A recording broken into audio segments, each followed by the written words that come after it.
Meus queridos irmãos, viemos aqui para exaltar aquele que vive e reina para todo sempre. Eu convido os irmãos a abrir as suas Bíblias comigo. Nós estaremos lendo em Gênesis capítulo 20. Abra sua Bíblia nesse texto.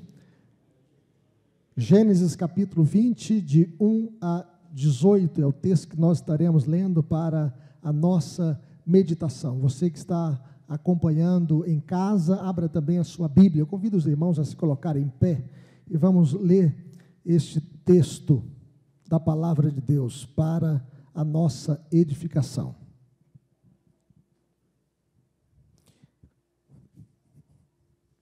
Gênesis 20, capítulo 20, de 1 a 18. Diz assim o texto sagrado: Partindo Abraão dali para a terra do Neguebe, habitou entre Cádiz e Sur, e morou em Gerar. Disse Abraão de Sara, sua mulher: Ela é minha irmã. Assim, pois, Abimeleque, rei de Gerar, mandou buscá-la. Deus, porém, veio a Abimeleque em sonhos de noite e lhe disse: Vai ser punido de morte por causa da mulher que tomaste, porque ela tem marido. Ora, Abimeleque ainda não havia possuído, por isso disse: Senhor, matarás até uma nação inocente? Não foi ele mesmo que me disse: é minha irmã? E ela também me disse: ele é meu irmão. Com sinceridade de coração e na minha inocência foi que eu fiz isso. Respondeu-lhe Deus em sonho: Bem sei que com sinceridade de coração fizeste isso, daí o ter impedido eu de pecares contra mim, e não te permiti que a tocasses. Agora, pois, restitui a mulher a seu marido, pois ele é profeta, e intercederá por ti, e viverás. Se, porém, não lhe a restituires, sabe que certamente morrerás, tu e tudo que é teu. Levantou-se Abimeleque de madrugada, e chamou todos os seus servos, e lhes contou todas essas coisas, e os homens ficaram muito atemorizados. Então chamou Abimeleque a Abraão, e lhe disse: Que é isso que nos fizeste? Em que pequei eu contra ti, para trazeres tamanho pecado contra mim? E sobre o meu reino, tu me fizeste o que não se deve fazer. Disse mais Abimeleque a Abraão: Que estavas pensando para fazeres tal coisa? Respondeu Abraão: Eu dizia comigo mesmo: Certamente não há temor de Deus neste lugar, e eles me matarão por causa de minha mulher. Por outro lado, ela é também minha irmã, filha de meu pai, e não de minha mãe, e veio a ser minha mulher.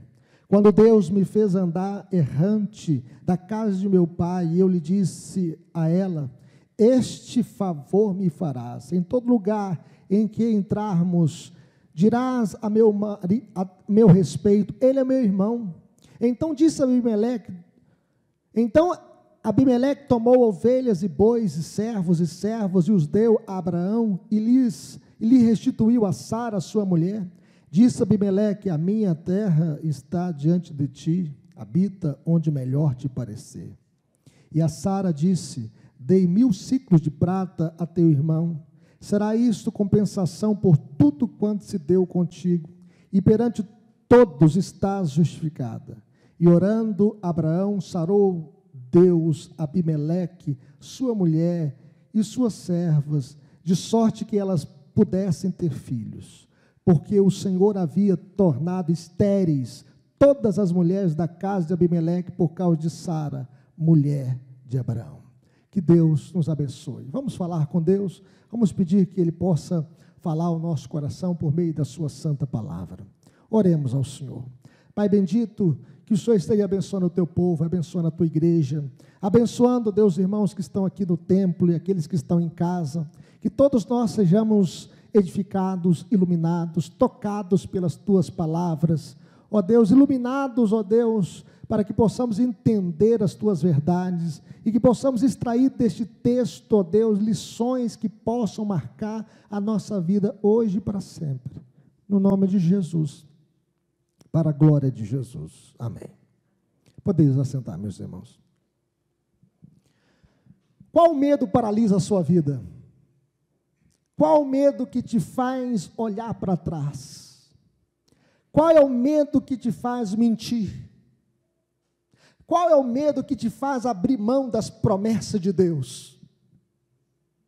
Qual é o medo que te faz repetir um pecado antigo? Qual é o medo que não te deixa avançar na caminhada com Deus? O pior do que a pandemia do coronavírus, do que o Covid-19, é a pandemia do medo.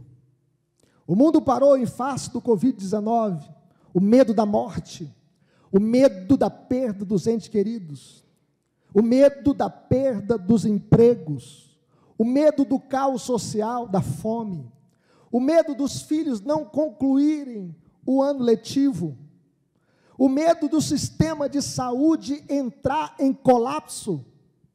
O medo, meus irmãos, faz a gente inventar narrativas mentirosas. Alguns até falaram que até em abril, 1 milhão de pessoas iriam morrer no Brasil, só no Brasil, até este mês de abril. Todos nós, meus irmãos, temos as nossas fobias que nos paralisam e atrapalham a nossa caminhada. Veja isso na vida de Abraão. Por medo, novamente, ele colocou em risco o cumprimento da promessa de Deus. Mas Deus defende Sara e a sua futura descendência. Vamos entender a narrativa do texto por partes, para que a gente possa extrair lições dessa passagem para a nossa vida hoje e para sempre. Primeira coisa que nós devemos entender é a partida de Abraão de Manre para morar em Gerar. O texto diz: partindo Abraão dali para a terra do Neguebe, habitou em Cádiz e Sul e morou em Gerar. E nós podemos ver que toda mudança, meus irmãos, por menor que seja, causa medo, causa desconforto. Toda mudança gera insegurança, porque tudo é novo e o desconhecido para nós gera um desconforto.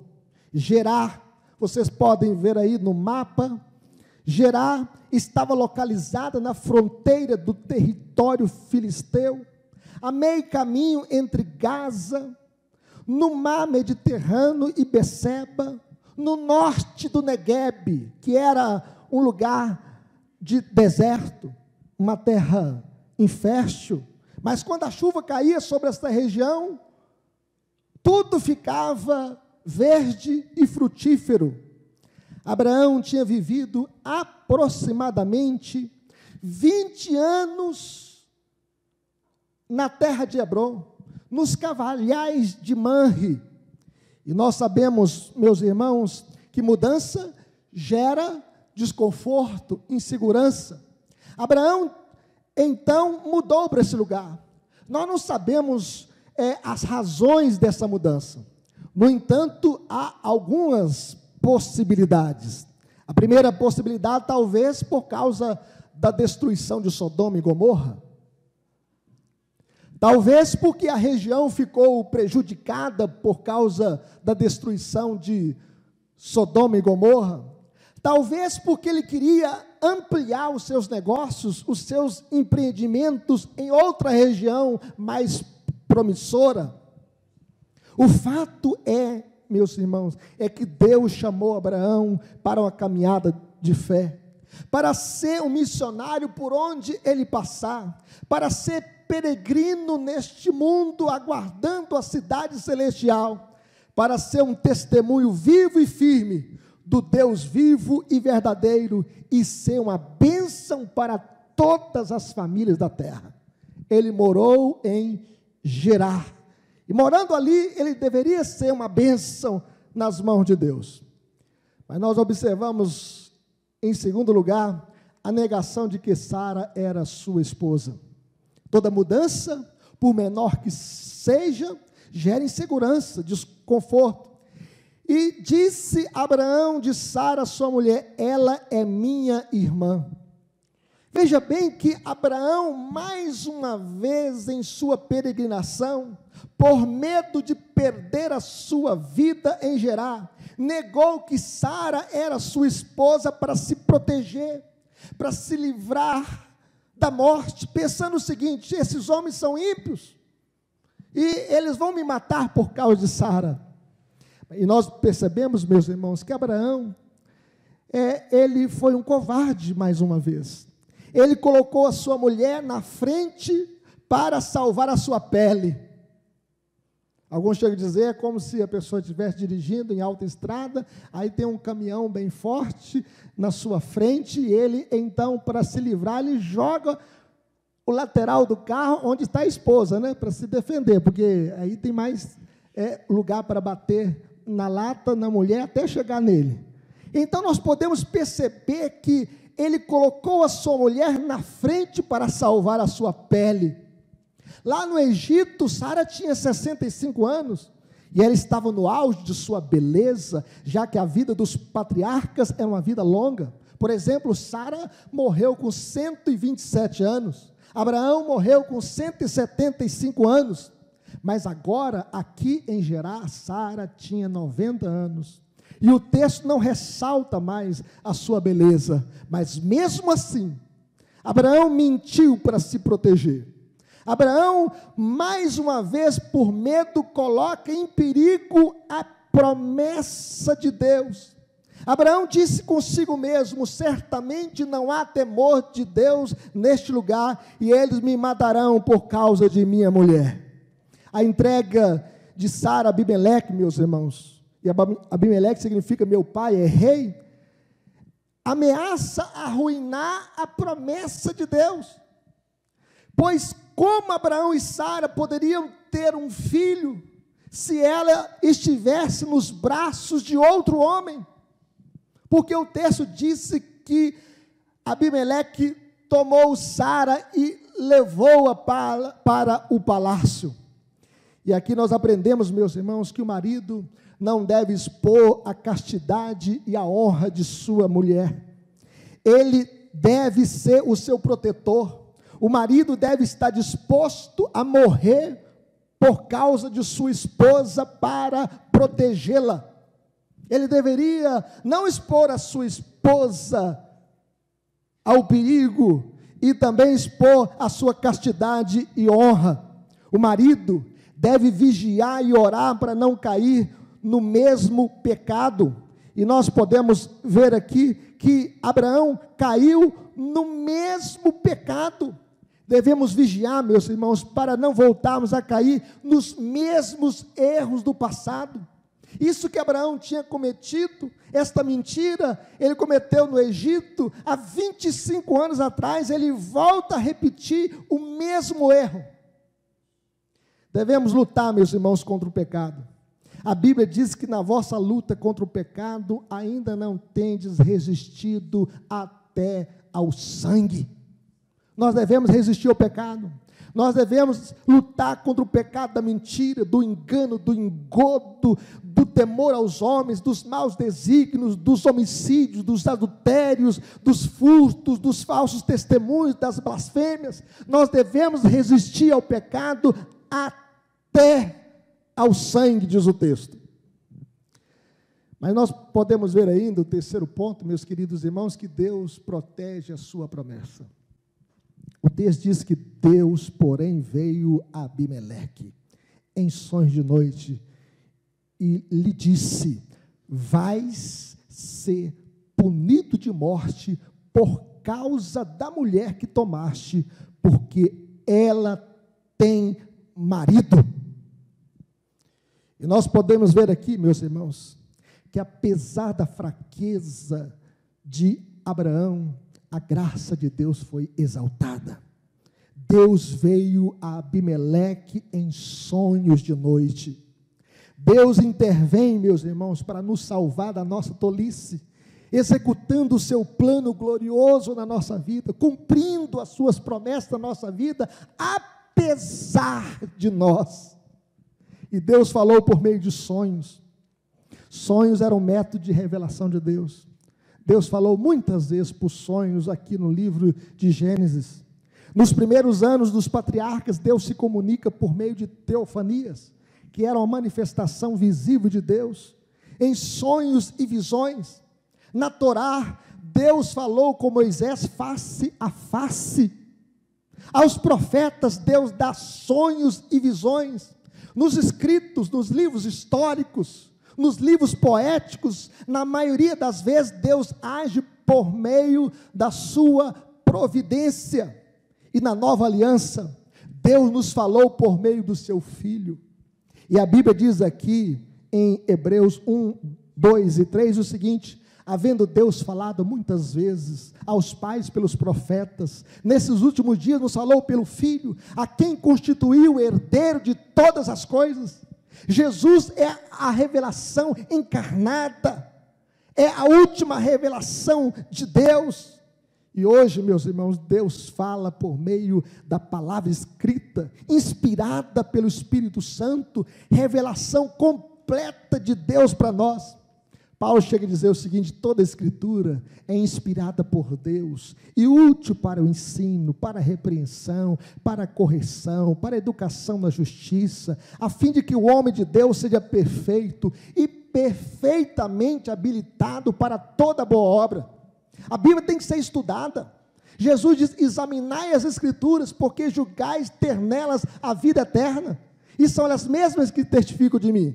A Bíblia não é para ser estudada assim, fala Deus, e aí coloca o dedo. Existem muitas pessoas que fazem isso, e teve um pastor que chegou a dizer o seguinte, que alguém fez isso, e caiu lá no texto, lá, Judas foi e enforcou-se. A pessoa estava desesperada, falou assim: não, Senhor, eu não quero isso não, eu não quero suicidar não, eu estou aflito, mas não quero suicidar.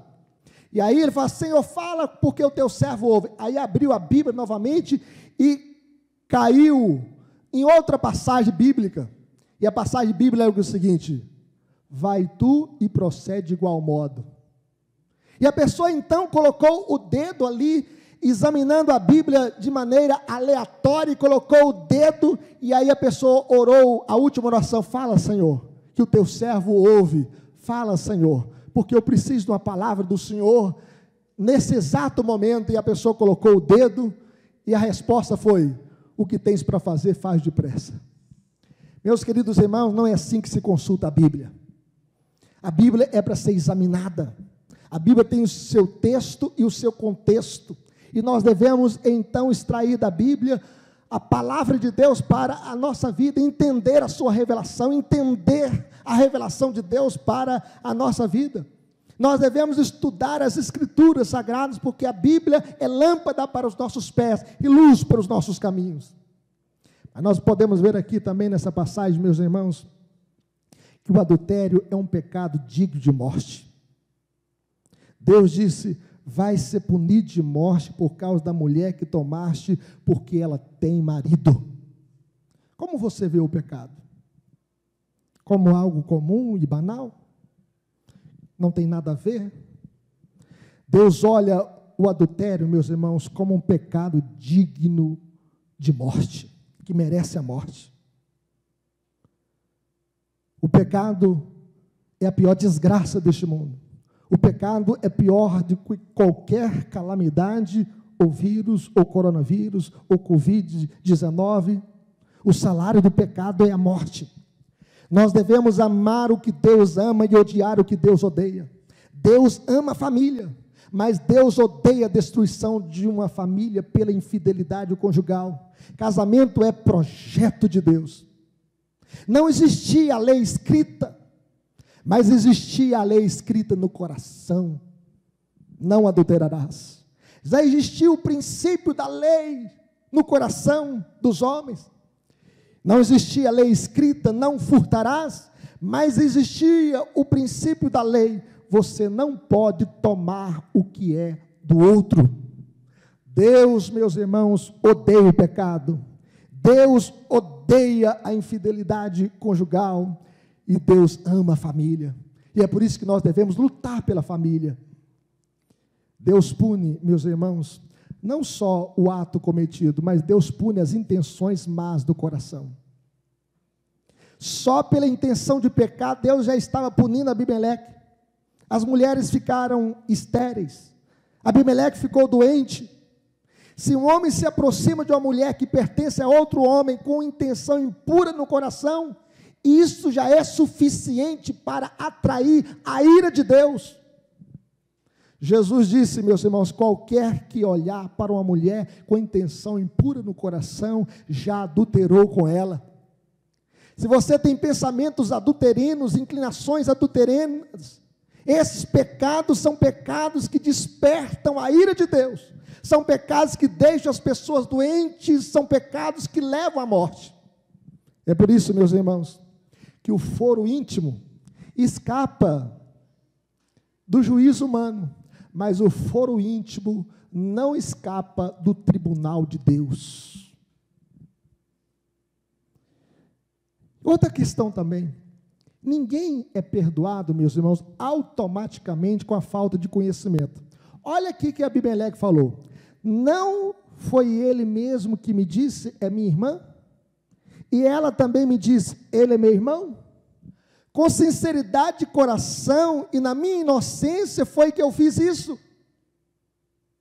Veja bem, meus irmãos, que ninguém é salvo pela ignorância. A ignorância não é desculpa para ninguém. Ninguém é perdoado porque não sabia. Olha, até o nosso ordenamento jurídico diz isso. O nosso ordenamento jurídico diz assim, ninguém se excusa de cumprir a lei alegando que não a conhece. Em outras palavras, meus irmãos, não podemos justificar as nossas condutas ilegais alegando desconhecimento da lei. As pessoas pecam porque não conhecem as Escrituras. E é isso que Jesus disse aos saduceus, errais não conhecendo as Escrituras e nem o poder de Deus. Ninguém, meus irmãos, é exculpado, ninguém se excusa de cumprir a lei, né, alegando desconhecimento da mesma. Deus interfere nas nossas decisões.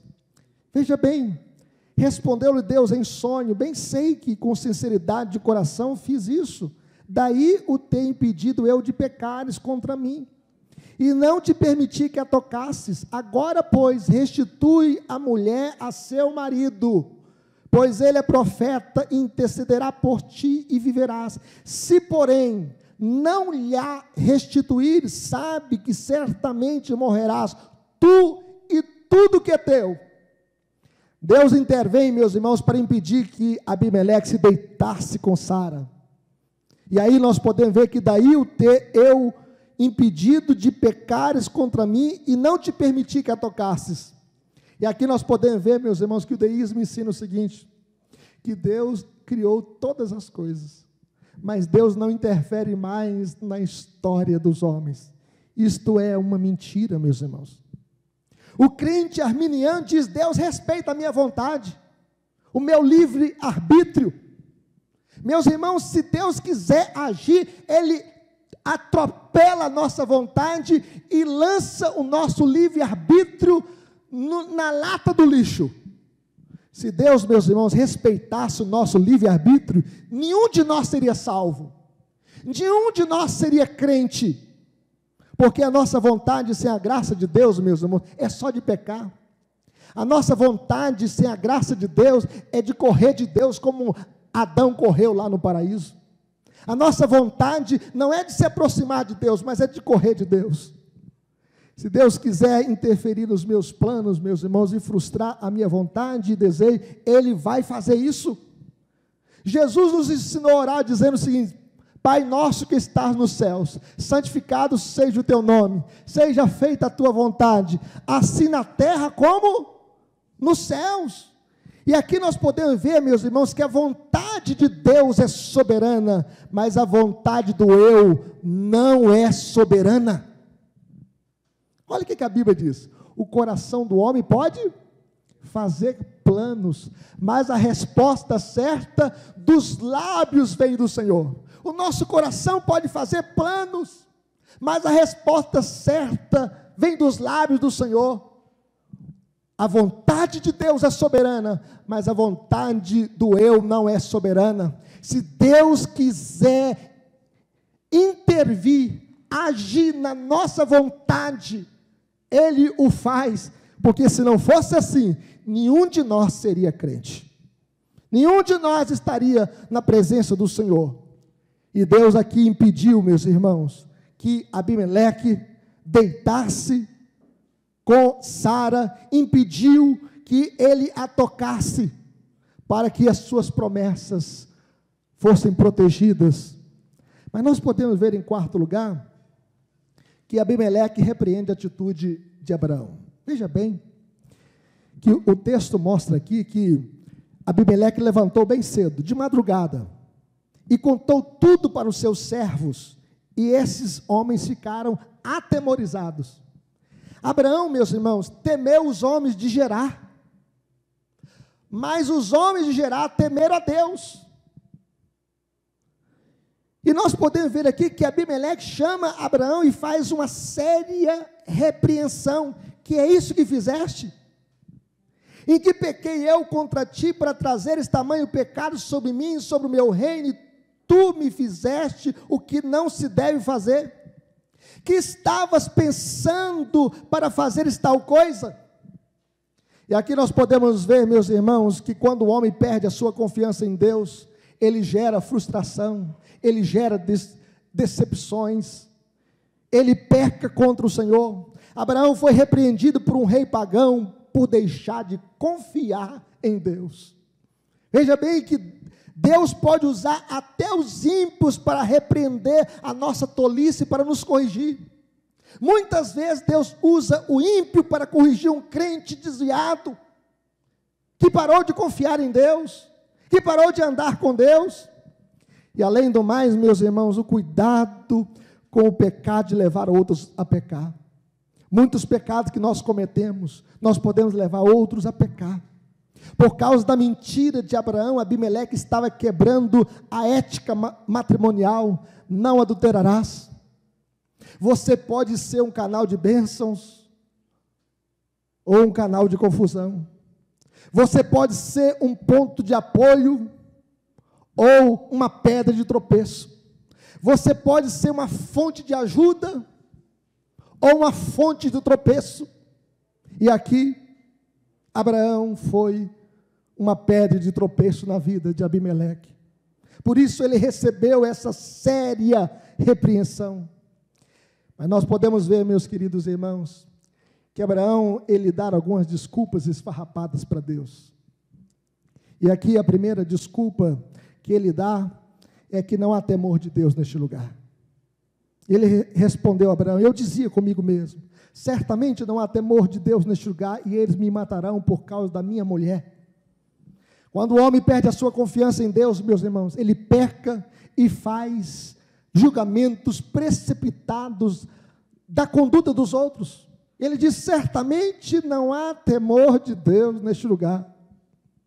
No entanto, meus irmãos, os homens daquela cidade tinham uma ética matrimonial muito mais elevada do que a nossa. A nossa sociedade diz: ninguém é de ninguém, é proibido proibir, meu corpo, minhas regras.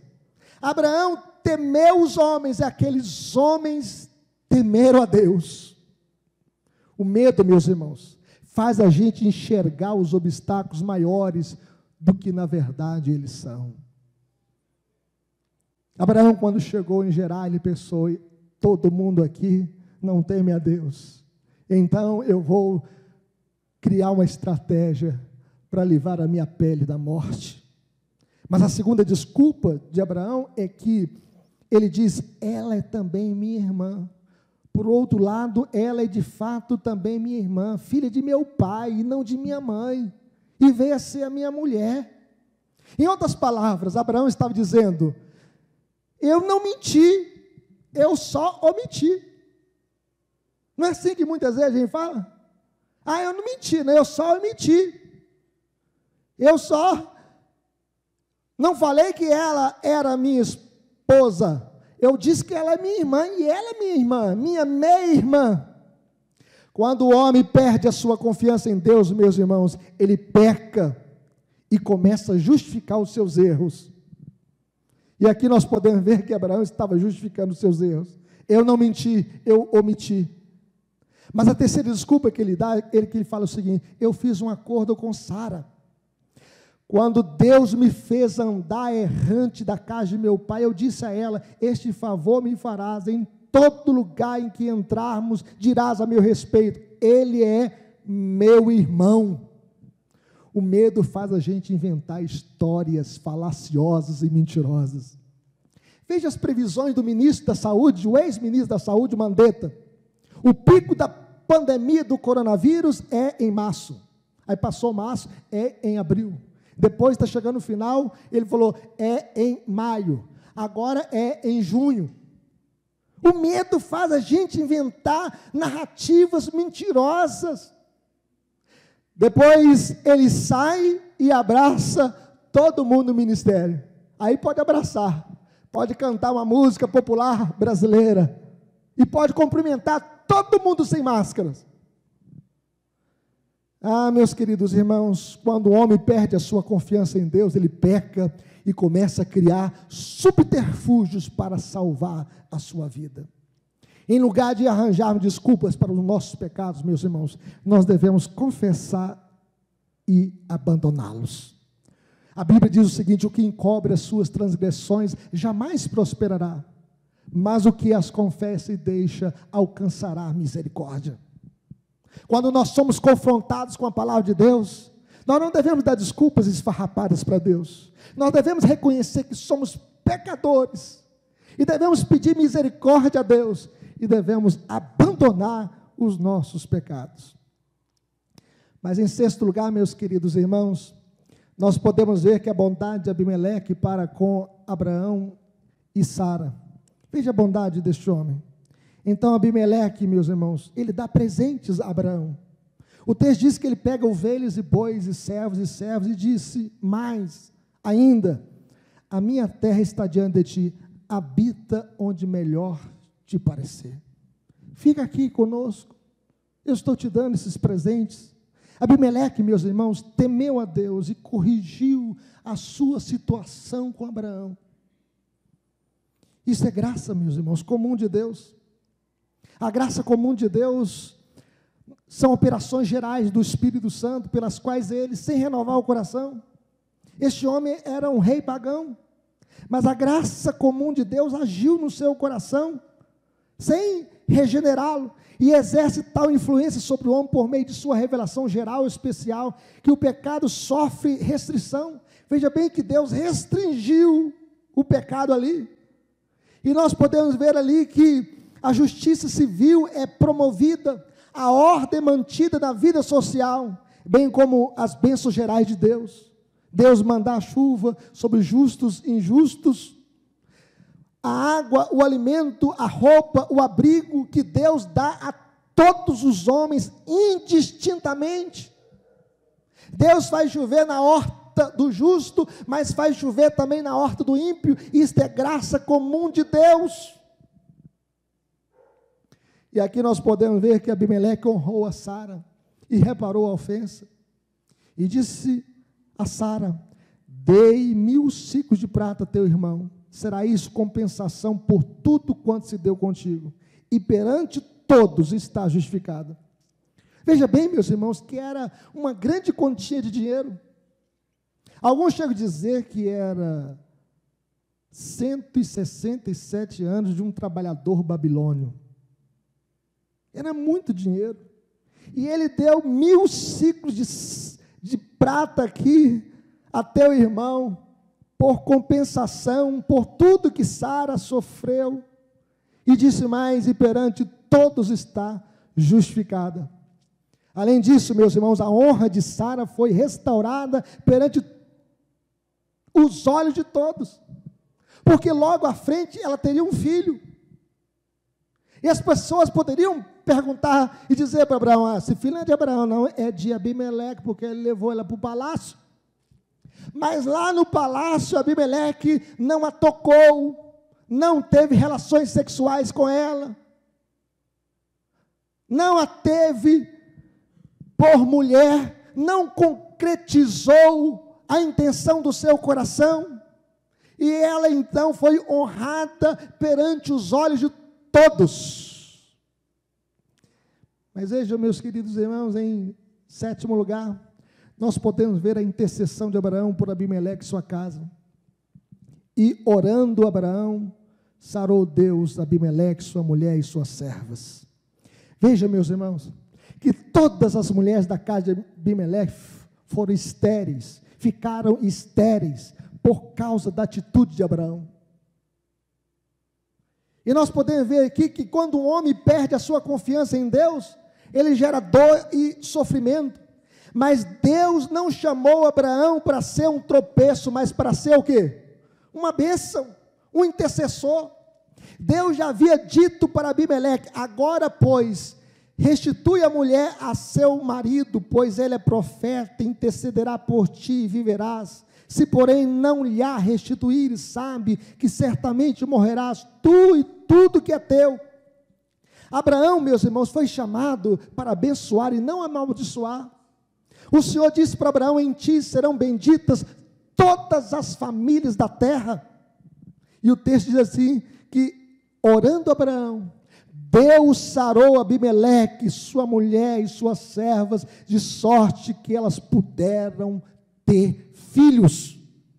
Quando o homem, meus irmãos, é perdoado por Deus, quando o homem é restaurado por Deus, ele se torna uma bênção na família, na igreja, na empresa, na escola, na faculdade, no mundo, para a glória de Deus. Quando o homem é resgatado pela graça de Deus, ele se torna sempre um abençoador na vida de outras pessoas.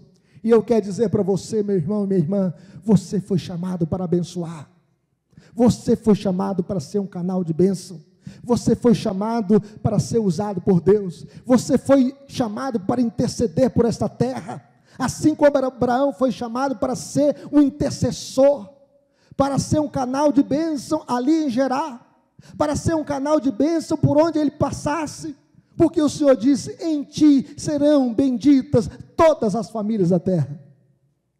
O que nós podemos aprender com esse texto? Quais lições nós podemos tirar para a nossa vida, meus irmãos? Em primeiro lugar, Deus cumpre as suas promessas a despeito de nós. Abraão, de modo insensato, tentando se proteger, colocou em risco as promessas de Deus. Deus agiu, meus irmãos, Deus agiu para proteger as suas promessas. O nascimento de Isaque seria através de Abraão e Sara. Sara iria completar 90 anos, e com 90 anos, ela teve um filho de Abraão, e Abraão com 100 anos. Mesmo quando nós falhamos, meus irmãos, Deus protege as suas promessas. Deus agiu para proteger as suas promessas na vida de Abraão. O cumprimento, meus irmãos, das promessas de Deus não está nas nossas mãos, está nas mãos de Deus. Se o cumprimento das promessas de Deus estivesse nas nossas mãos, fatalmente nós iríamos perder todas as promessas por causa das nossas fraquezas. A segurança de nossa salvação, meus irmãos, depende de Deus, depende da graça de Deus. A nossa salvação depende da misericórdia de Deus e não dos nossos esforços, não de nossos méritos. Apesar da fraqueza de Abraão, a graça de Deus foi exaltada. Se nós estamos caminhando na fé, é porque o Senhor está conosco, é a perseverança do Senhor nos santos, porque aquele que começou a boa obra em vós, há de completá-la até o dia de Cristo Jesus. Deus cumpre as suas promessas a despeito de nós. Mas eu quero dizer ainda, em segundo lugar, cuidado com o pecado. O pecado pode machucar as pessoas que você mais ama, que você tem mais apreço, e pode levar outros a pecar. O pecado causa dano, o pecado causa tropeço, o pecado causa dor, o pecado causa sofrimento. Você pode ser uma fonte de ajuda, mas pode também ser uma fonte de tropeço. Cuidado com o pecado. Lembre-se, você foi chamado para ser uma bênção. Diga isso comigo aqui. Eu fui chamado para ser uma bênção nas mãos de Deus. Você foi chamado para ser uma bênção, para abençoar a sua esposa, abençoar a sua namorada, abençoar o seu noivo, seus filhos, sua família, sua igreja, e todas as pessoas por onde você foi chamado, por onde você passar, você foi chamado para ser uma bênção. Você foi chamado aqui por Deus nesta igreja, para ser uma bênção nesta igreja, para ser uma bênção na sua família, para ser uma bênção no seu local de trabalho. Você foi chamado para ser uma bênção. Mas, meus queridos irmãos, em terceiro lugar, cuidado com a repetição de um pecado antigo. Esse pecado que Abraão cometeu em Gerar era um pecado que ele tinha cometido no Egito há muito tempo atrás, 25 anos atrás, e ele repetiu o mesmo pecado.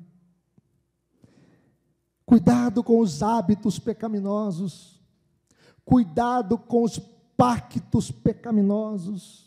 É preciso confessar e deixar. O pecado não compensa, a mentira não vale a pena. Não pequeis para que não te suceda coisa pior. Foram as palavras que Jesus disse para o paralítico curado no tanque de Betesda, que ficou 38 anos paralítico, e depois de curado, ele ainda que não conhecia a Cristo, e Cristo o encontrou no templo, e no templo, Jesus, olho no olho, olhando nos olhos do ex-paralítico, 38 anos atrás, Jesus diz: olha que já estás curado, não peques mais, para que não te suceda coisa pior. Cuidado, para que o pecado antigo que você cometeu há muito tempo, você não possa cair nesse mesmo pecado. Confesse e deixe. Mas finalmente, meus queridos irmãos, nós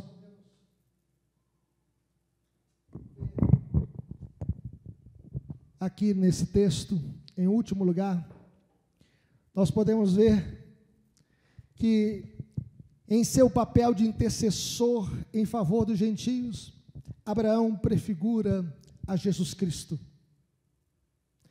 Veja bem, se Deus ouviu a voz de Abraão, que intercedeu em favor de Abimeleque e sua casa, e Deus o sarou, e Deus o chamou de profeta intercessor, Jesus é o profeta dos profetas, ele é a palavra final de Deus. Jesus é o sumo sacerdote. Jesus está à direita de Deus Pai intercedendo por nós. Jesus é o único mediador. Há um só Deus e um só mediador entre Deus e os homens. Se Deus ouviu a oração de Abraão e sarou Abimeleque, ele sempre ouvirá a voz do supremo pastor e mediador que vive sempre para interceder por nós. Jesus está à direita de Deus Pai intercedendo por você. É por isso que você está em pé. É por isso que você vai perseverar até o final.